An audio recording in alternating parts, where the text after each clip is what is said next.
واغرب فيديو ممكن تشوفه واجمل معلومه، صلي على سيدنا النبي ومشاركه للفيديو.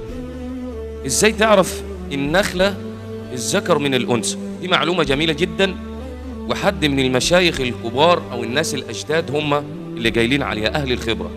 عندك نخله صغيره او زرعت نوايا، تعرف ازاي انها ذكر او انثى؟ طبعا الذكر ملوش لازمه، بيطلع للتلجيح بس، لكن الانثى مفيده، تاكل منها بلح. لو لقيت الخوصه زي ما انت شايف كده، واحده عاليه وواحده واطيه اللي هم جنب بعض دولي، واحده عاليه واحده واطيه مش قصاد بعض، دي انثى، تبقى نخله. تمام؟ نقول تاني، يبقوا الاثنين الخصتين مش جنب بعض، الخوصه اللي على اليمين واللي على الشمال واحده خلف الثانيه.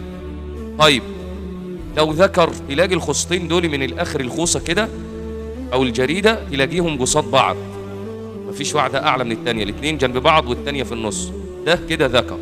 لو استفدت بالمعلومه صلي على